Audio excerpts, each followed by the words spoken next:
Master minds commerce చదవాలనుకునే 10th inter విద్యార్థుల తొలి ఎంపిక. ఇరాన్కి ఇజ్రాయెల్కి మధ్య భీకర దాడులు జరుగుతున్నటువంటి సిచ్యుయేషన్ మనందరికీ తెలిసిందే. అయితే ప్రస్తుతం మనతో పాటు ఒక యూట్యూబర్ ఇజ్రాయెల్ నుంచి లైవ్ కాల్లో అందుబాటులోకి వచ్చారు. ఆయన పేరు శ్రీకాంత్ గారు. ఒక్కసారి తనతో మాట్లాడదాం. అక్కడ అసలు ఏం జరుగుతోంది, ప్రజలంతా ఎలా ఉన్నారు, ఈ సిచ్యుయేషన్ అంతా ఎప్పటికీ సెటిల్ డౌన్ అవుతుంది, ఇవన్నీ కూడా ఆయన మాటల్లోనే అడుగుదాం. నమస్తే అండి. నమస్తే అండి. ఎలా ఉన్నారు శ్రీకాంత్ గారు? బాగానే ఉన్నానండి. అదే బాంబులు దాడులు అవుతుంటే ఎలా ఉన్నారని అడుగుతున్నారా అంటారా? ఏంటండి, బాంబు దాడులు జరుగుతుంటే ఎలా ఉన్నారని అడుగుతారు ఏంటండి అంటారా? అంటే అట్లాగా ఏం ఉండదండి. ఇప్పుడు మేమున్నటువంటి ఏరియాస్ లో ఎట్లాగా ఉంటదంటే, ఇజ్రాయెల్ ఈ కంట్రీ చాలా సేఫ్ గా బిల్డ్ చేసినది.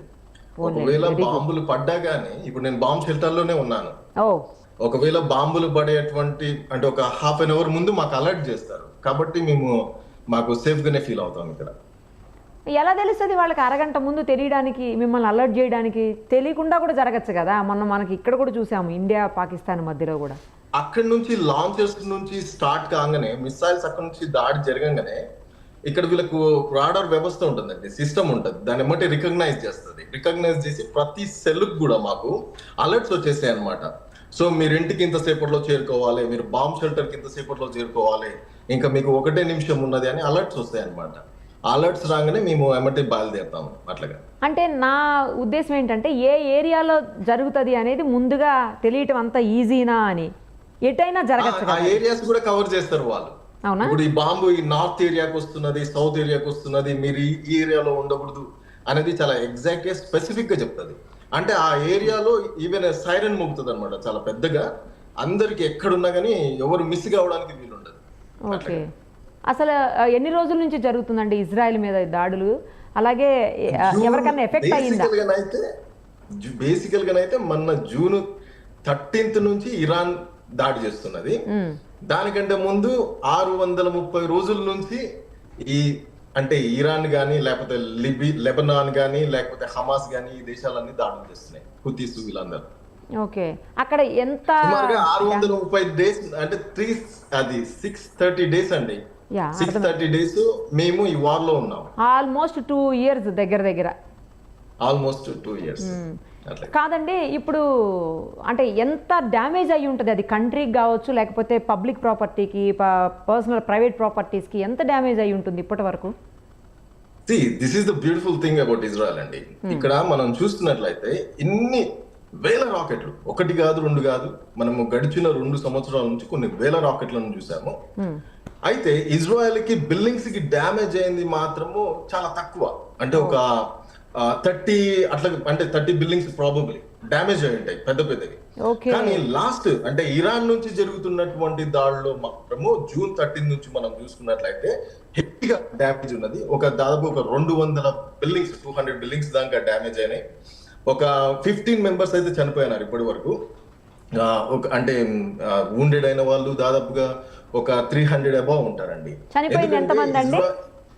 ఒక 300 మెంబర్స్ దాకా దెబ్బలు తాకినాయి, అంటే గాయాలు పాలైన వాళ్ళు ఎంతమంది ఇజ్రాయెల్లో? 15 మెంబర్స్ కన్ఫర్మ్ గా చనిపోయినారు. దాని అంటే ఇంకా సంఖ్య పెరిగే అవకాశం ఉండొచ్చు, ఎందుకంటే కొంతమంది హాస్పిటల్లో కూడా ఉన్నారు. అయితే ఎందుకు ఏమవుతున్నదంటే, ఇది వరకు మనము లెబనాన్ నుంచి చూసాము, హమాస్ నుంచి చూసాము, హుతీస్ నుంచి చూసాము. వాళ్ళు కూడా రాకెట్స్, బాలిస్టిక్ మిసైల్స్ మా పైన యూజ్ చేస్తున్నారు. యూజ్ చేసినా గానీ అంత స్ట్రాంగ్ గా యూజ్ చేయలేదు. ఇక్కడ ఇరాన్ చేస్తున్నది ఏంటంటే హైపర్సోనిక్ వెపన్స్ ఇట్లాంటివి వాడుతున్నారు. అలాంటివి వాడినప్పుడు ఐరన్ డోమ్స్ కొన్ని క్యాచ్ చేయలేకపోతుంది. యాక్చువల్ గా ఏంటంటే ఐరన్ డోమ్ కూడా క్యాచ్ చేస్తున్నదండి. ఇప్పుడు మాకు 100, ఇప్పుడు ఫర్ ఎగ్జాంపుల్ వాళ్ళు ఫస్ట్ డే ఒక 200 మిసైల్స్ పంపించినారు, సెకండ్ డే 100 పంపించినారు, దాని తర్వాత 75. దీంట్లో ఏమవుతున్నదంటే 97% వీటిని ఆపేస్తున్నది, ఒక 3% మిస్ అవుతున్నది. Iron dome 97% ఆపుతున్నదండి. ఒక 3% దాన్ని ఆపలేకుండా మిస్ అయినప్పుడు ఏమవుతున్నది అంటే బిల్డింగ్స్ మీద పడుతున్నది.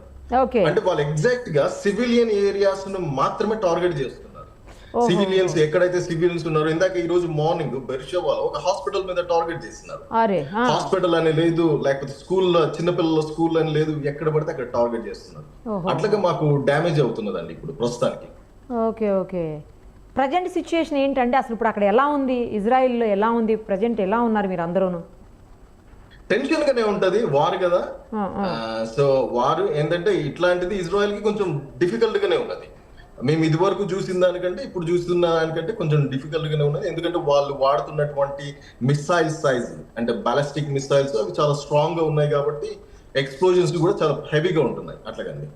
ఓకే, ఇప్పుడు వార్లో యూస్ చేసేటువంటి ఎక్విప్మెంట్ ఇరాన్ కావచ్చు, లెబనాన్ కావచ్చు, హమాస్ కావచ్చు, వాళ్ళ దేశాలకి ఇజ్రాయెల్కి ఎవరి దగ్గర ఎక్కువ లేటెస్ట్ ఎక్విప్మెంట్ ఉంది, ఎవరి దగ్గర ఎక్కువ టెక్నాలజీ ఉంది? అఫ్కోర్స్ ఇజ్రాయెల్ అండి. ఇజ్రాయెల్ దగ్గర ఉన్నటువంటి ఎక్విప్మెంట్ కానీ టెక్నాలజీ కానీ ప్రపంచంలో ఎక్కడికి లేదు. అంటే ఈ రోజు ఇరాన్ లో అంటే ఇట్లా బాంబ్ షెల్టర్స్ కానీ ఇంతగా అడ్వాన్స్డ్ ఉండదు. మేము వీళ్ళందరికంటే యుద్ధంలో ఒక 40 years అబౌవ్ అంటే ఫార్వర్డ్ అడ్వాన్స్ ఉన్నారు. ఇప్పుడు ప్రపంచ దేశాల్లో అందరితో మనం పోల్చుకుంటే ఇజ్రాయెల్ ఒక 40 years అహెడ్ ఉంటది అనమాట. అంత టెక్నాలజీ ఉండి కూడా మీరు నిరుపమ గారు మనం కూడా యుద్ధం చేశాము అంటే మనం ఒక వారం రోజులు యుద్ధం చేయగానే డిఫరెంట్ గా అనిపించింది కాశ్మీర్ సైడ్ లో. ఎందుకంటే మనకు బాంబ్ షెల్టర్స్ ఇలాంటి వ్యవస్థ లేదు మనం. కానీ ఇక్కడ ఏంటంటే ఈ దేశము పుట్టి పెరుగుతున్నదే యుద్ధాల్లో.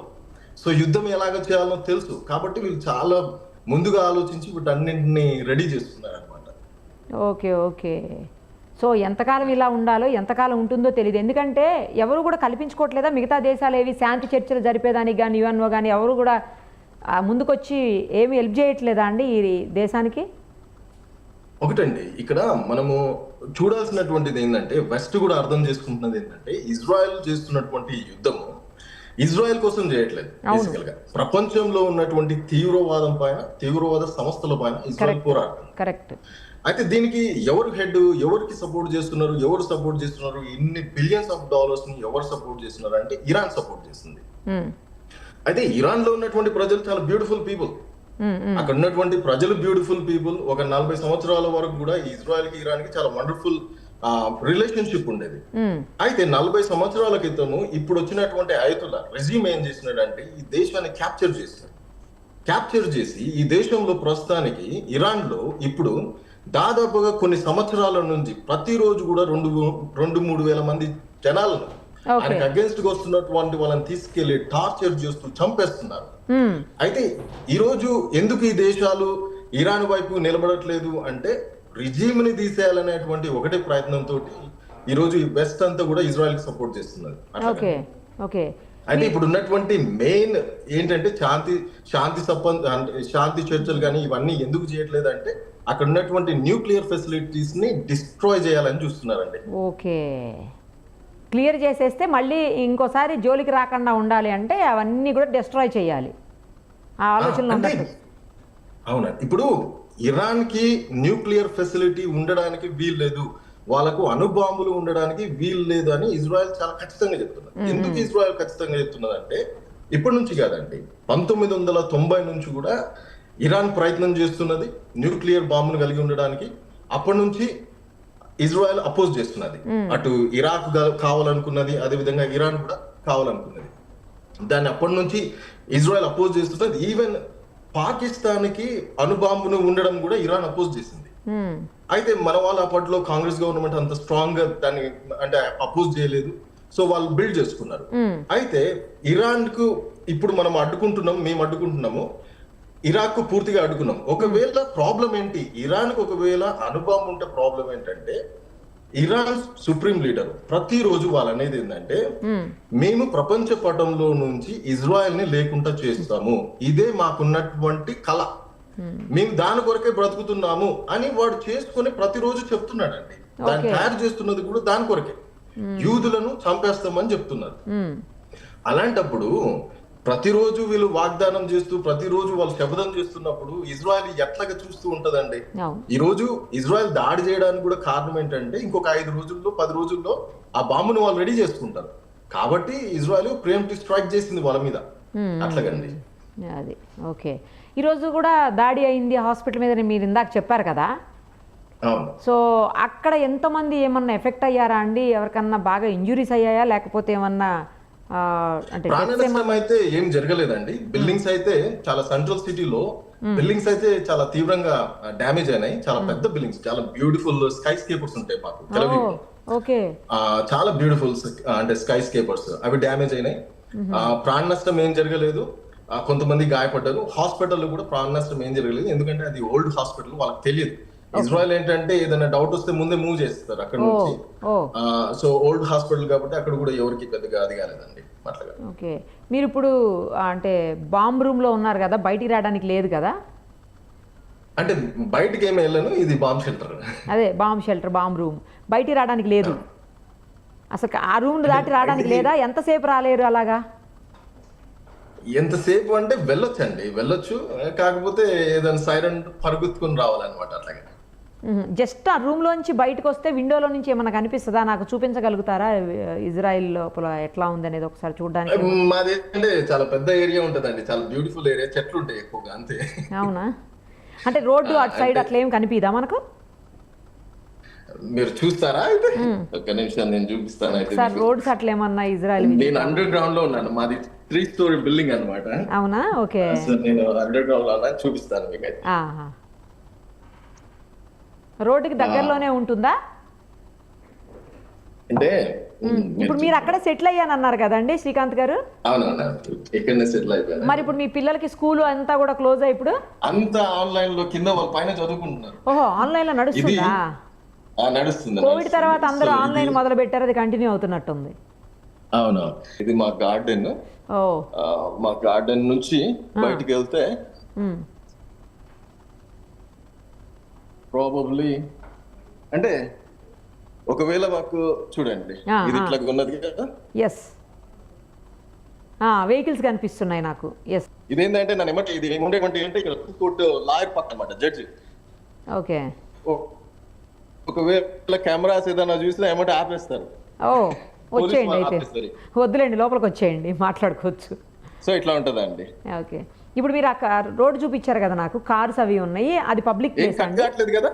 అది మా పర్సనల్ కార్ పార్కింగ్ ప్లేస్ అండి. మీ personal car parking. Okay okay. Road ఏమి పక్కకే ఉండదు, మీకు దగ్గరలో రోడ్ లేదు కదా? ఇది మా స్ట్రీట్ అండి. ఓ,